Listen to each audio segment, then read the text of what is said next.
नगे च सुरेन्द्रे च कौशिके पाद संस्पृशि निर्विशेष मनस्काय श्री वीरस्वामिने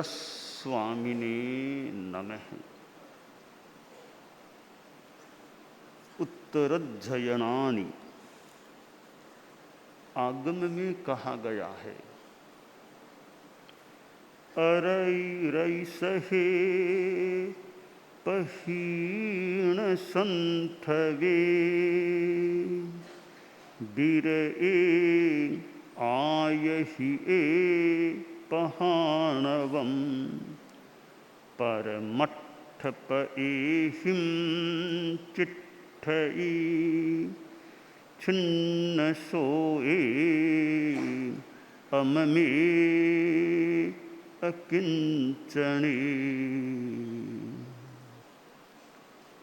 साधनाशील व्यक्ति साधु को कैसा होना चाहिए?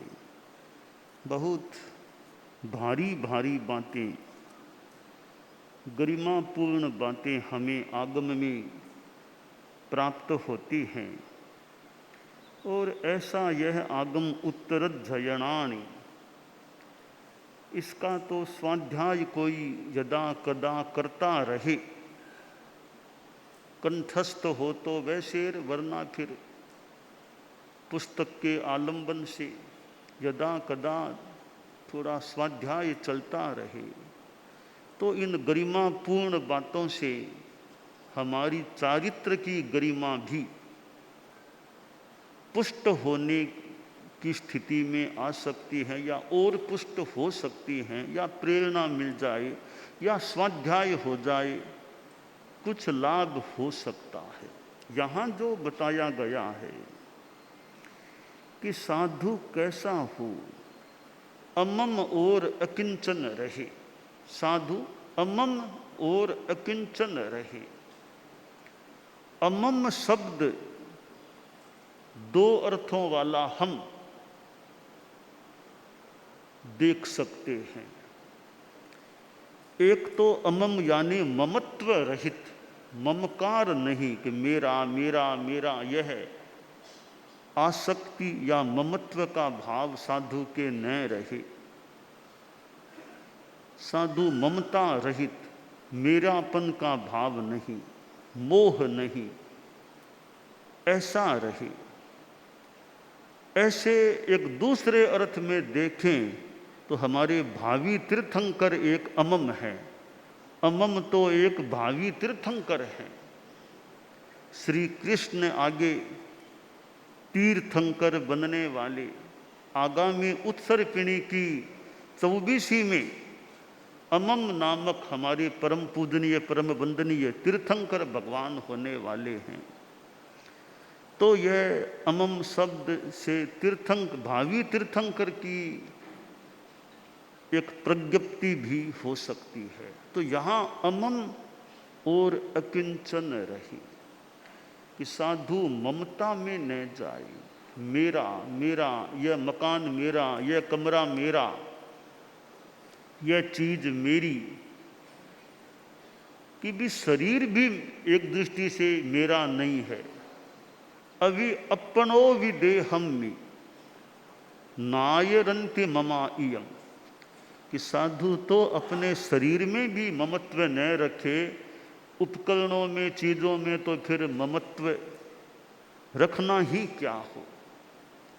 तो साधु अमम रहे कि मेरा कुछ नहीं। गृहस्थ लोगों में परिग्रह के प्रति, मकान के प्रति ममत्व हो सकता है। यह मेरा मकान है, मेरे नाम का मकान है, दुकान मेरे नाम से है, ये चीज़ें मेरी है, इतना कैश मेरे पास है, इतनी संपत्ति। तो गृहस्थों के तो ममत्व, वो परिग्रह का जीवन है उनका, इसलिए मेरा मेरा मेरा मेरा। साधु अमम कि मेरा कुछ नहीं है। ज्ञान दर्शन चारित्र है तो वो तो मान ले मेरा है, साधना मेरी है, ज्ञान है वो मेरा। बाकी बाह्य चीज़ें हैं उनमें मेरापन नहीं। और जहाँ गृहस्थों में और में ज़्यादा मोह होता है, परिग्रह के प्रति आकर्षण होता है, बहुत ज़्यादा परिग्रह की इच्छा वाला हो, उसकी यह भावना कि मेरे पास है वो तो है, दूसरों की चीज़ भी किसी तरह मुझे मिल जाए, वो भी मुझे मिल जाए। उनकी भाषा क्या होती है? जिस आदमी में अति परिग्रह की भावना कि मेरा है वो तो है ही, वो चीज़ भी उनकी भी मुझे मिल जाए, तो उनकी चिंतन की भाषा यह है कि मेरा सो तो मेरा, तेरा सो भी मेरा। कि मेरा सो तो मेरा, तेरा तेरा सो भी मेरा। कि भी मेरे पास है वो तो है ही, भाई जी आप वाली चीज़ भी मुझे ही मिल जाए, वो संपत्ति मुझे मिल जाए, तो मेरा सो तो मेरा, तेरा सो भी मेरा। यह उनकी चिंतन की भाषा हो सकती है। कोई उदार चेता हो, उदार चेता, आदमी में उदारता होनी चाहिए, जितनी उचित हो। हमारे मुनिवर विराजमान हैं भी उदारता। कोई आकर के मांग ले, हो सके संभव तो भी दे दो। वो साध्वी राजीमती जी आज सुबह बता रही थी कि हमारी वो साध्वी कान कुमारी जी थी, कोई आकर के मांग ले तो ना नहीं कहना पड़े, कि हो तो दे दो, कोई चीज़ रखो, मांगे तो दे दो। तो दूसरा कोई मांग ले, ऐसा धार्मिक बंधु है, तो कोई संत से कोई चीज़ मांग ले, भी ये डायरी मुझको दे दो, चित्राम का पन्ना मुझे दे दो, वो तो औचित्य हो तो ले लो, आप लो, बहुत अच्छी बात, आप ले लो। कि टॉपसी आपके पास बढ़िया, मुझे दे दो, लो तुम ले जाओ टॉपसी, लो तुम ले लो। तो उदारता रहे। तो जो उदार आदमी है उनकी भाषा क्या होती है? परिग्रही आदमी की तो भाषा हो गई मेरा सो तो मेरा, तेरा सो भी मेरा। तो उदार चिंतन वाले हैं या आसक्ति कम है, उनकी भाषा यह कि तेरा सो तो तेरा, मेरा सो भी तेरा। तेरा सो तो तेरा, अरे मेरा सो भी तेरा, मेरी चीज़ भी तुम ले जाओ, तुम्हारी तो तुम्हारे पास है ही, मेरे वाली चीज़ भी तुम ले जाओ। तो तेरा सो तो तेरा, मेरा सो भी तेरा, यह उदारता का चिंतन है। तो यह उदारता, एक साधु बहुत उच्च कोटि का साधक है, वो उपदेश देता है व्याख्यान, तो उसके व्याख्यान में यह भाषा आ सकती है कि भाई ना कुछ तेरा ना कुछ मेरा, दुनिया रयण बसेरा। ना कुछ तेरा ना कुछ मेरा, दुनिया रयण बसेरा। पहले परिग्रही की भाषा तो कि मेरा सो तो मेरा, तेरा सो भी मेरा। उदार चिंतन, उदार चेता की भाषा तेरा सो तो तेरा, मेरा सो भी तेरा। महान साधक की चिंतन की एक यथार्थ की या वो भाषा है कि ना कुछ तेरा ना कुछ मेरा, दुनिया रयण बसेरा। तो भाई तेरा मेरा क्या है? यहाँ बस सब छोड़ के जाना है, तो क्या तेरा क्या मेरा। तो अमम और अकिंचन रहे, कि साधु अमम रहे और अकिंचन, किंचन भी पास में न हो, न तो कंचन पास में हो, कंचन पास में नहीं, और यूँ किंचन भी पास में नहीं। जो एक कल्पनीय अरक्षणीय है वो किंचन भी पास में नहीं, तो कंचन भी नहीं और कुछ भी अकल्पनीय अरक्षणीय पास में न रहे। तो साधु अकिंचन रहे। संस्कृत का जो वह श्लोक है, अकिंचनोह मित्यास्व त्रैलोक्याधिपतिर्भवेहि योगी गम्य मिदम प्राहुः रहस्यम परमात्मनः आश्रय। अकिंचनोह मित्यास्व, कि मैं अकिंचन हूँ, अकिंचन हूँ। साधु यह अनुभव करे, मैं अकिंचन हूँ, मेरे पास है क्या? परिवार छोड़ दिया, थोड़ा बहुत था तो पैसा भी छोड़ दिया है, तो मैं तो अकिंचन हूँ। अकिंचनोह मित्यास्व, अकिंचन हो, इस प्रकार इस रूप में रहो, तो क्या होगा? त्रैलोक्याधिपतिर भवे है, तुम त्रैलोक्य के अधिपति बन जाओगे, 3 लोक के स्वामी बन जाओगे। कब? अगर अकिंचन बन जाओगे। जिसके पास कुछ है वो सकिंचन है, सकिंचन, कुछ है सकिंचन, कुछ भी नहीं वो अकिंचन। कुछ है तो वह उतने का मालिक है, बस है उतने का मालिक है, पूरी दुनिया का मालिक नहीं है, वह है उतने का ही मालिक है। तो सकिंचन थोड़े का मालिक होता है, अकिंचन पूरी दुनिया का एक दृष्टि से मालिक हो जाता है। तो अपरिग्रही है वह 3 लोक का स्वामी, सब कुछ छोड़ दिया, यानी सारी दुनिया मानो उसकी हो गई। अब कहीं जाओ भिक्षा के लिए, किसी घर में चले जाओ यथा योग्य, क्योंकि सब उसी के हैं, अर्थात वो त्यागी है, अपना कुछ नहीं है। था वो भी मान लो छोड़ दिया, अगर था तो छोड़ दिया।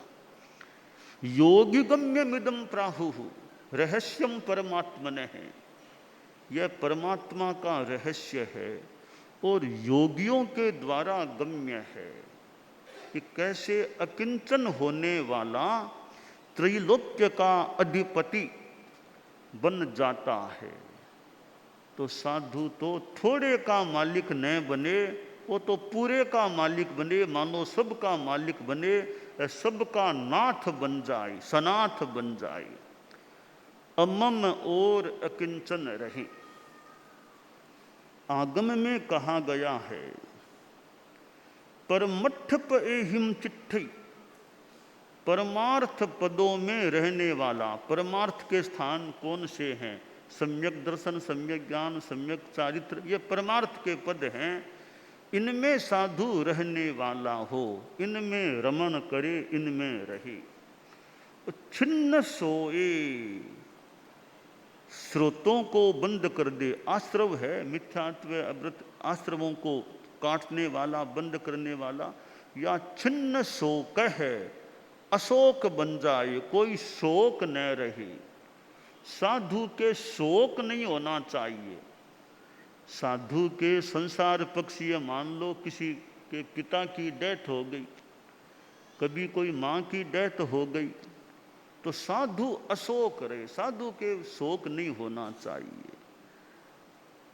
आखिर माँ बाप तो सभी के कभी न कभी जाते ही हैं। तो साधु के पिता का मान लो देहावसान हो गया, हो गया, जान लिया, जानकारी मिल गई, पर साधु के शोक नहीं होना चाहिए। साधु की आंखों में आंसू आ जाए, कभी उनकी डेथ हो गई, तो साधु के मोह न हो तो बढ़िया रहे, उच्च कोटि की स्थिति रहे। खेत सीधी स्वामी के भी तो ज्ञाति पिताश्री का मानो देहावसान, तो भी स्वामी जी के पास थे, ठीक है, वो संसार के पिता चले गए, तो स्वामी भिक्षु स्वामी धर्म के पिता मान लो वो विराजमान है, धर्म के पिता विराजमान है। तो धर्म के पिता हैं स्वामी भिक्षु स्वामी जी, धर्म के पिता। और आचार्य श्री तुलसी के समय भी कितने संत दीक्षित हुए। जैसा गीत में कहा गया, काढ़ गली गीवार महाजन जय गुरु आना ओटी।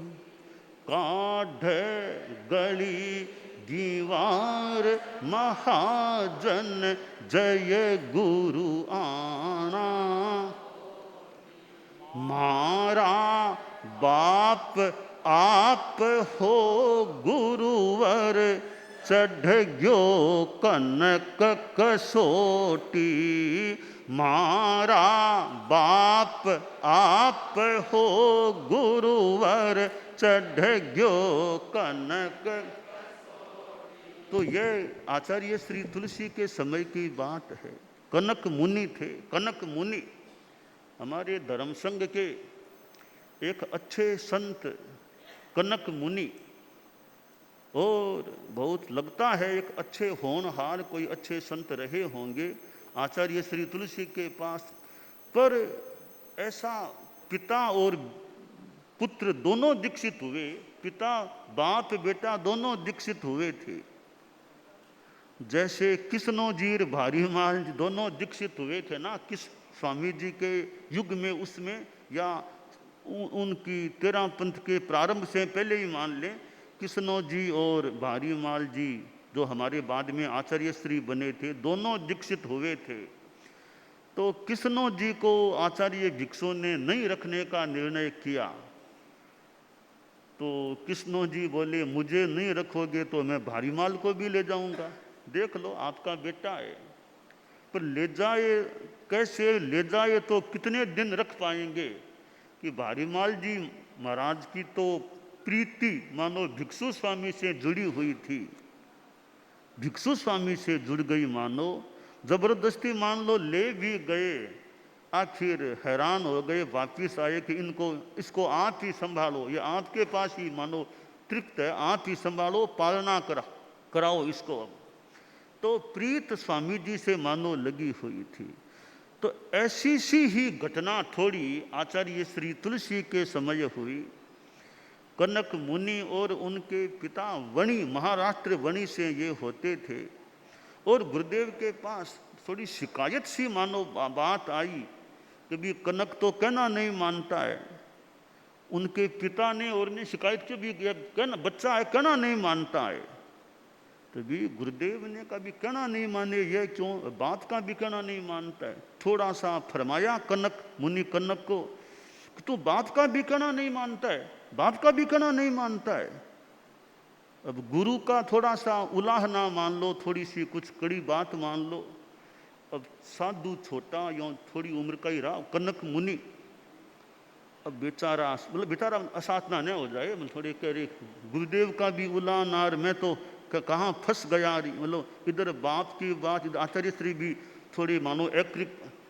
तो निवेदन किया गुरुदेव, थोड़ी मुझे एकांत में निवेदन, कोई बात निवेदन करनी है, एकांत में करनी है मुझे। ठीक है, एकांत कर लो, भी थोड़ा दूर कर लो, एकांत में बात कर लो। कनक मुनि आकर के बोला कि गुरुदेव आप फरमाते हो कि बाप की बात नहीं मानते हो, एक बात अर्ज करूं, वो बाप मुझे कह रहे हैं कि मेरे साथ घर चलो, मेरे साथ घर चलो, क्या मैं यह बात मान लूं उनकी। अब गुरुदेव ने सोचा अरे यह बात है कि नहीं, अब तुम मेरे पास ही रहा करो, तुम मेरे पास ही बैठ ही रहा करो, ज्यादा सारा नई बात सामने आ गई। तो अब बाप भले जाए, कि कनक मुनि का मानो जो गीत में कहा गया, भी वो बाप भले जाए, मेरे धर्म के बाप तो आप हो। अब मैंने तो आपको बाप मान लिया, संसार छोड़ दिया और आपका शिष्य बन गया। तो म्हारा बाप आप हो गुरुवर, चढ़ गयो कनक कश। म्हारा बाप आप हो गुरुवर, चढ़ गयो कनक कश। तो दो प्रकार के पिता होते हैं, एक संसार पक्षीय पिता, एक धर्म के पिता। तो आचार्य श्री तुलसी तो मानो कनक मुनि के धर्म के पिता थे, वो संसार पक्षीय पिता संसार के पिता थे। तो यह कि भाई ममत्व है कि भी वो संबंध हमारा संसार का था, हमने संसार छोड़ दिया, अब तो धर्म के पथ पर आ गए हैं, अब संसार पक्ष के पिता गौण हैं, आचार्य श्री तुलसी मानो हमारे धर्म के पिता हैं। तो यह साधु अमम कि संसार पक्षीय पिता है, एक माँ है, कभी चला गया तो गया, प्रयास तो करें उनको रखने की, समझाएं, नहीं समझते जाएं, गए तो गए। अब उनसे वो मोह का संबंध नहीं, मोह तो पहले भी नहीं रखना चाहिए, पर वो गए तो उनके पीछे मैं थोड़ा ही साधुपना छोड़ दूं। और यूं कोई संसार पक्ष में किसी की डेथ हो जाए, संसार है आना जाना, तो साधु के मन में शोक नहीं होना चाहिए, साधु को अशोक रहना, छिन्न शोक रहना चाहिए। तो यह छिन्न शोकता की बात, ज्यों ज्यों आदमी की साधना पुष्ट हो जाए, मन थोड़ा मजबूत हो, तो फिर आदमी ठीक है। ये घटनाएं संसार में घटती हैं तो मोह नहीं करना। तो हमारे साधु साध्वियाँ भी हैं, समणियाँ भी हैं कि संसार पक्ष में कभी कोई वियोग की बात हो गई तो ठीक है, अपने मन पर ज़्यादा कोई असर नहीं होना चाहिए। ये हमने तो संसार को ऐसा मान लिया, तभी तो हमने दीक्षा ली होगी ना मोटा मोटी। अब हमें क्या मोह करना है। तो अम में अकिंचने छिन्न सोए, छिन्न सोए अम में अकिंचने। साधु छिन्न शोक हो, शोक नहीं करे, ममता नहीं रखे, अकिंचन रहे, परमार्थ पदों में स्थित रहता है। और वह साधु अरई रई सहे, संयम के प्रति अरति, असंयम के प्रति रति, इनको सहन करे, इनसे दूर हो जाए, इनका रेचन कर दे और संयम के प्रति निष्ठा रखे। पहीण संथवे परिचय संग राग मोह, इनको छोड़ चुका हो, मुक्त हो इससे, मोह रूप परिचय नहीं। और बिरये बिरत रहे आय हिए, आत्महित में, आत्महित के प्रति ध्यान रहे कि मेरी आत्मा का हित हो, वो काम करना, आत्महित रहे। पहानवम तपस्वी रहे, संयमी रहे। पहानवम में ऊ को की कल्पना की जाए तो उपहानवम, उपधानवान, तपस्या वाला रहे या संयम वाला रहे। तो साधु में संयम और तप की भी स्थिति अच्छी रहे, यह भी काम्य है। तो यह अमम और अकिंचन रही, यह कितनी हमारी साधना की स्थिति अच्छी रहनी चाहिए कि न तो पदार्थों में ज़्यादा कोई मोह आकर्षण न हो, और कोई रुपया फीसा इन चीज़ों से साधु मुक्त रहे। साधु को इस परिग्रह के पंख में नहीं फंसना चाहिए। रुपया पैसा इन चीज़ों से कहीं कोई संग्रह और करने का कोई प्रयास, कोई भाव आज साधु में नहीं रहना चाहिए। तो यह अकिंचनता रहे। संस्थाएं हैं, देखिए साधु ने संस्था में अध्यक्ष बने, न मंत्री बने, न चीफ ट्रस्टी बने, कुछ नहीं। साधु इन बाह्य चीज़ों से कि जहाँ परिग्रह का संबंध हो, उनसे साधु बच करके रहने का प्रयास करे। यह साधु की एक महानता है, साधुता है कि वह परिग्रह से विरत रहता है। आचार्य जी के पास कई लोग आए, 5-10 कुछ लोगों का शिष्टमंडल सा आया, आए और बोलते बोलते उनकी आंखों में आंसू आ गए। बोले आचार्य जी क्या बताएं, हम तो शरणार्थी बन गए हैं और हमारे मकान कहीं रह गए, संपत्ति कहीं रह गई, खेत कहीं रह गया। इस स्थिति में हम शरणार्थी बन करके यहाँ रह रहे हैं, बहुत बुरी हालत हमारी हुई है। अरे मकान चला गया, खेत चला गया, प्रॉपर्टी चली गई, वो चला गया। यूँ बोल रहे थे और आँखों से आंसू डाल रहे थे। थोड़ी देर तो बोलते रहे, बोलते रहे। जब वे बोलते बोलते थोड़े शांत हुए, तब आचार्य जी बोले कि देखो आपने अपनी स्थिति बताई है कि मकान नहीं रहा, खेत नहीं रहा, प्रॉपर्टी गई, वो गई, वो गई। आप जरा मेरी भी स्थिति जान लीजिए। मेरा भी मकान, अब न मेरे पास मकान, न कोई खेत, न 2 इंच की ज़मीन, न 100 रुपया मेरे पास, 1 रुपया भी नहीं। आपके पास तो फिर भी 100, 200, 500 रुपये तो होंगे ना जेब में, मेरे पास 1 रुपया भी नहीं। तो आप देखिए, आपसे तो ज़्यादा स्थिति मेरी देखिए ना। कोई मकान नहीं, कोई खेत नहीं, कोई दुकान नहीं, 100 रुपया क्या 1 रुपया भी मेरे पास नहीं। वे शरणार्थी देखते ही रह गए। ये तो हमसे भी गए बीते हैं, ये तो हमसे भी गए बीते कि हमारे पास तो फिर भी थोड़ी रुपये पैसे साथ लेकर आए हैं, कहीं हमें मकान भी थोड़ा रहने को मिला है, पर इनकी तो स्थिति हमसे भी बदतर है।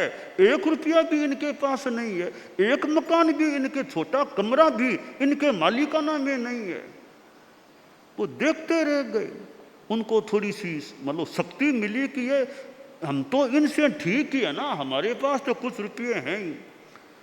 फिर आचार्य जी बोले, देखिए मेरे पास अपना कोई मकान नहीं, कोई प्रॉपर्टी नहीं, रुपया नहीं, फिर भी मेरी आंखों में आंसू नहीं है। देखो आप, मेरी आंखों में आंसू नहीं है, आपकी आंखों में आंसू आए थे।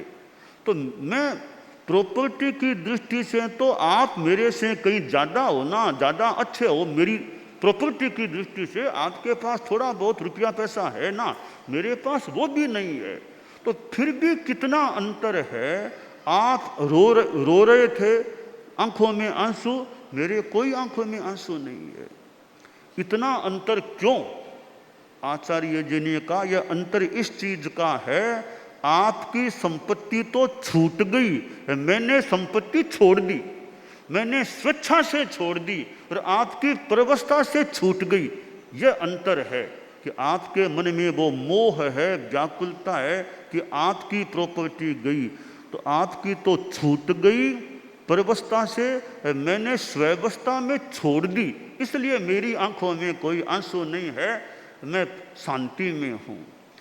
तो साधु अपरिग्रह अकिंचन अमम है, तो वो शांति में भी रह सकता है। परिग्रह है जुड़ा हुआ, फिर कभी चिंता कभी कुछ, वो ऐसा न हो जाए, ऐसा कोई ले न जाए, वो न हो जाए। साधु को इतनी चिंता, क्या चिंता, बस अपनी शांति में रहो, ज़्यादा चीज़ें रखो ही क्यों, कि इतने सिंपल रहो, इतने सिंपल। कभी घड़ी भी चाहिए तो घड़ी भी सिंपल रखो, सिंपल घड़ी, कम मूल्य वाली, जितनी थोड़ी सिंपल हो कि ज़्यादा कोई लेना पसंद ही न करे उसको, इतनी सिंपल घड़ी हो।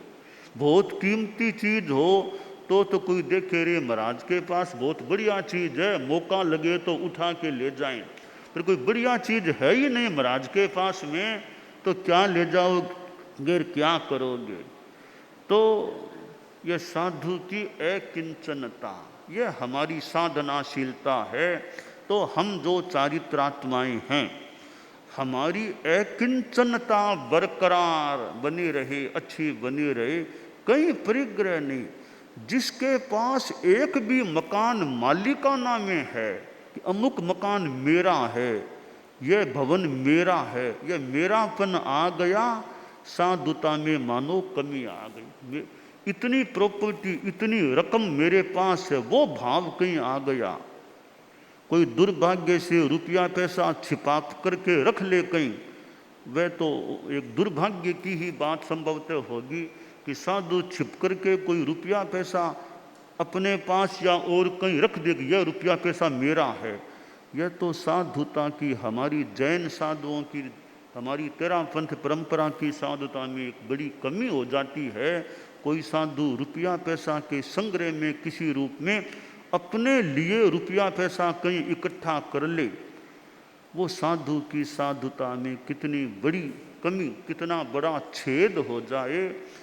और एक कालावधि के बाद तो नई दीक्षा के बिना कोई चारा ही नहीं है। फिर नई दीक्षा तक कोई साधु मान लो रुपया पैसा सोना चांदी यूँ रख ले, 10 महीना हो गए, 12 महीना कहीं रखा हुआ पड़ा है, बाद में बात सामने स्पष्ट आ गई, संभवतः नई दीक्षा के बिना दूसरा कोई उपाय है ही नहीं, या तो विदाई लो या नई दीक्षा लेनी होगी, और कोई उपाय नहीं संभवतः। तो यह परिग्रह तो साधु को कितना पतन की ओर ले जा सकता है।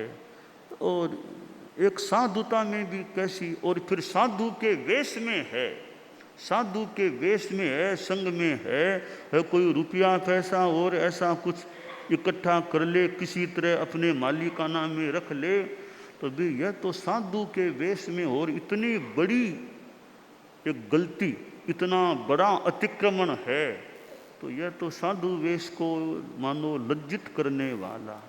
एक वो बहुरूपिया था, बहुरूपिया था, वो तरह तरह के रूप बनाता, लोगों के गली में घरों में जाता, बहुत लोग भी आओ आज यह रूप, वो बहुत बढ़िया रूप बनाया, बहुत बढ़िया रूप, कभी कोई रूप कभी कोई रूप, तो लोग, थोड़ा गरीब आदमी था, 2 रुपया 2 रुपया 1 रुपया कोई उसको यूँ दे देते, उसको वो इसीलिए जाता था घरों में कुछ रुपया मिल जाए। तो मूल घटना तो यूँ है, एक हमारे धर्म संघ के संत थे, गुरुदेव तुलसी के समय की बात है। तो हमारे धर्म संघ में ही वो थे, कोई उनकी बात या कोई प्रमाद, कोई गलती आई तो उनको गुरुदेव तुलसी के समय धर्म संघ से संबंध विच्छेद की स्थिति उनकी बन गई। वो जयपुर की घटना है, वो जयपुर में थे उस समय। तो उनका संभवतः संबंध विच्छेद, वे फिर साधु के ही वेश में संभवतः जयपुर से बिहार करके श्री डूंगरगढ़िया कहीं आसपास उधर गुरुदेव तुलसी विराज रहे थे, वहाँ आए। तो गुरुदेव के पास आए भी वापिस संघ में ले लो कर लो। तो गुरुदेव ने संभवतः पहले संघ में लेने की बात स्वीकार नहीं की। उनकी काफ़ी विनती थी, मुझे आप कृपा करो संघ में लो। तो गुरुदेव ने पहले तो स्वीकार नहीं किया। मुझे स्मरण है तो गुरुदेव का प्रवचन होता, वे खड़े रहते, उनको खड़े रहना ऐसा कोई क्रम बना, वो खड़े रहते थे, मुझे याद आ रहा है। वो अर्ज करते थे। एक दिन वो मुनि जी संभवतः व्याख्यान में बोले, यानी संघ में लेने के लिए निवेदन, और बोलते बोलते उन्होंने एक घटना बताई, प्रसंग, वो प्रसंग ही मैं अभी सुना रहा था कि 2 रुपया था एक। तो उन्होंने वो घटना बताई, प्रसंग बताया था, उसका भाव यह होगा कि वो 2 रुपया घरों में जाता, रूप नए नए बना के जाता, लोग उसे पैसा दे देते। एक दिन 2 रुपये ने एक साधु का वेश बना लिया, जैन साधु का, मानो मुफ्ती बांध लीर, ओगा ले लिया, पात्रियां हाथ में झोली ले ली, पछेवड़ी बांध ली, चोल-पट्टा करके। अब वो घरों में अपना, जानते थे 2 रुपया ये तो वो घरों में जाने लगा। तो अच्छा, आज तो महाराज का रूप बनाया इसने, आज तो महाराज बन गया, ओहो कितना बढ़िया महाराज बना है, मुफ्ती बढ़िया लग रही है, झोली हाथ में है।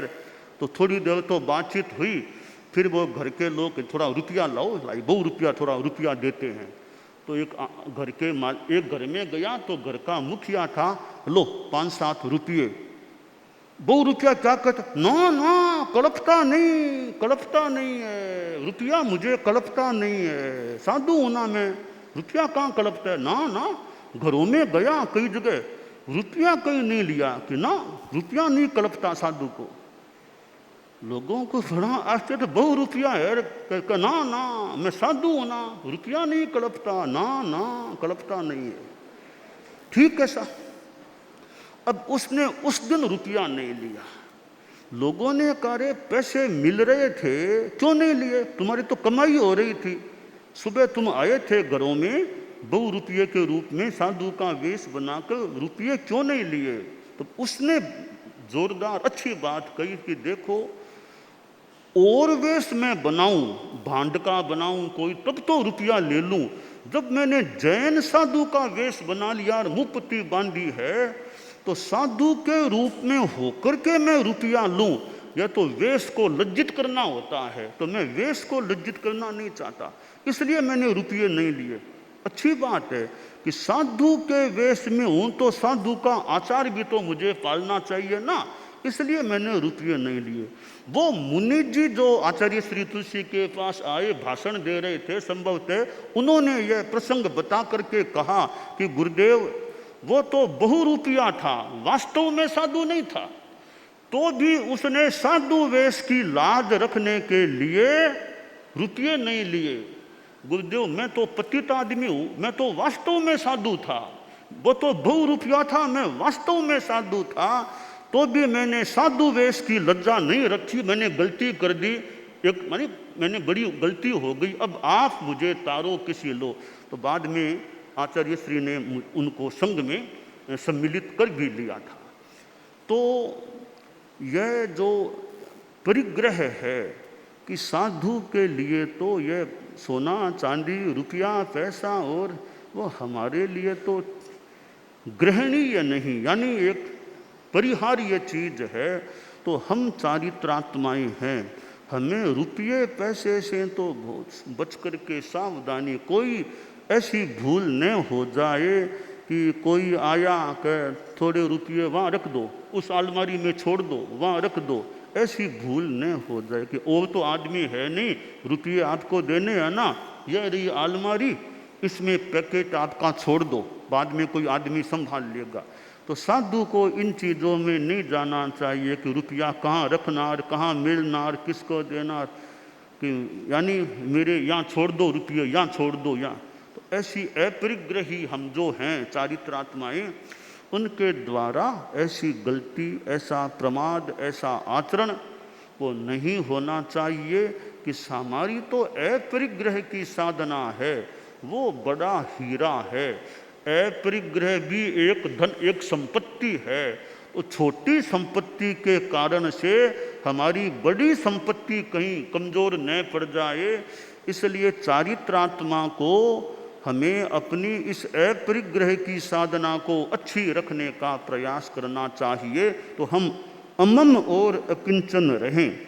तो आगम की जो वाणी, अरई रई सही पहीण संथवी बिरए आय ही ए पहानवम पर मठ पे हिम चिट्ठई छिन्न सोए अममे अकिंचनी।